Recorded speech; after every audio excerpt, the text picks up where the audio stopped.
We're all told that if you want to be wealthy and happy, you have to go out there and chase success, right? But what if that's completely backward?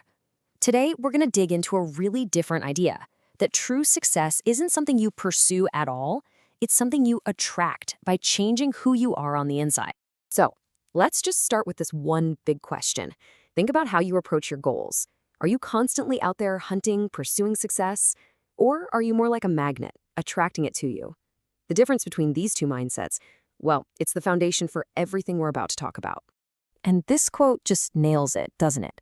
The secret isn't about chasing all those external things, the money, the titles. It's about internal growth. The whole game shifts from what you get to who you become. And that right there is the real key to attracting both wealth and happiness. Okay, so here's the secret. The one idea that can literally change everything. We pour so much energy into our jobs, right? Just think about it. Now, what if you redirected just a fraction of that effort into your own personal growth, into your skills, your mindset, your character? That's how you start to attract success. It's a total game changer. This is such a powerful way to think about it. Your income almost never outpaces your own personal development.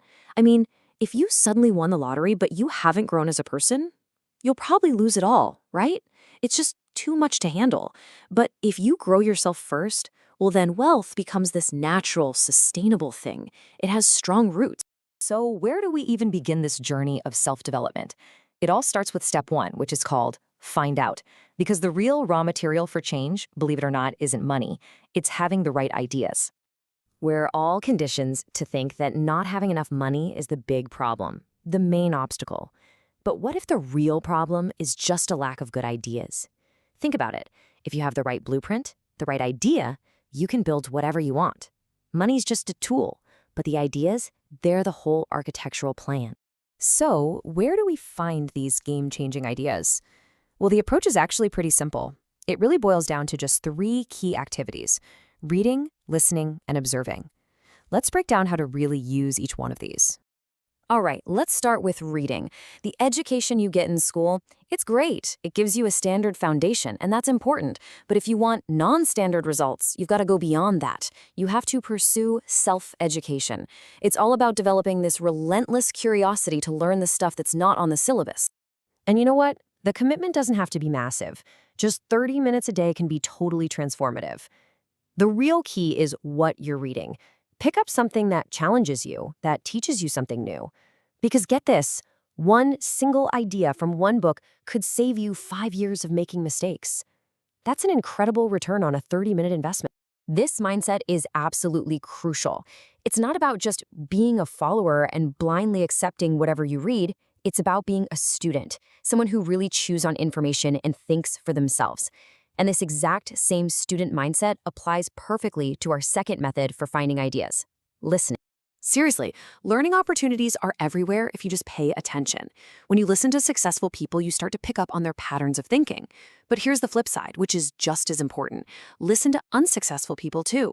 Their stories can teach you exactly what not to do. It's all incredibly valuable data for your own journey. Now, here's a piece of advice that sounds completely upside down, right? The person with less money should be buying dinner for the person with more. It sounds crazy, but let's unpack why this is actually a brilliant strategy. Here's the logic. That dinner, it's not an expense. It's an investment. 2 hours of just talking with someone who's already where you want to be, that conversation could drop ideas in your lap that could literally change your life. It's probably one of the best investments you could ever make. So the third way to gather ideas is to observe. But it's not just about looking around. There's a huge difference between sight, which is just seeing things with your eyes, seeing the maze in front of you, and insight. Insight is seeing with your mind. It's seeing the path through the maze. And that's the level of observation we're trying to develop. The key here is to pay super close attention, because success always leaves clues. Watch how successful people walk, how they talk, how they make decisions. People who are doing well have these patterns, these habits. And if you're a clever observer, you can pick up on those patterns and start applying them to your own life. Okay, so you've gathered all these amazing, powerful ideas. But ideas by themselves, they're totally worthless. And that brings us to the most critical part of this whole thing. Step 2, go to work. This is where we stop learning and start doing. The bridge that connects your ideas to actual results is discipline. And it starts small. It starts with these little, consistent actions day in and day out. Mastering those small daily habits is what builds the muscle you need to take on the huge challenges in life. Real motivation isn't some random burst of inspiration. It's the quiet power of discipline, practiced every single day. Man, this quote is so important. If your learning just leads to collecting knowledge, you just become a library of unused potential. You turn into a fool who has all the answers but zero results. But when your learning leads directly to action, that's when it becomes this powerful engine for building wealth, not just with money, but in every part of your life. So we know we need to find great ideas and then we have to act on them. But there's one final piece to this puzzle. It's a really simple but crucial caution. Step 3 is all about the one thing you absolutely must avoid if you want any of this to stick. And the caution is this: don't try to beat the system. Don't look for shortcuts. Trying to find a cheat code is like trying to cross that broken, rickety bridge. It's super risky and it's probably going to fail. Instead, you've got to build your success on a solid foundation, doing things the right way. Shortcuts only lead to a cheap life. Integrity is what builds a life that lasts. So, after all is said and done, what this really comes down to is a choice. A choice that's completely yours to make. You don't have to be the same person you were yesterday. The next 5 years of your life, they are not set in stone. They are entirely up to you. And here's a really sobering thought. If you want to know what your next 5 years are going to look like, all you have to do is look at your last 5. Because for most people, that exact same pattern is just going to continue. Unless you make a conscious, powerful decision to change it. As the source material puts it, you can major key tomorrow change it all. You have the power right now to completely alter your path.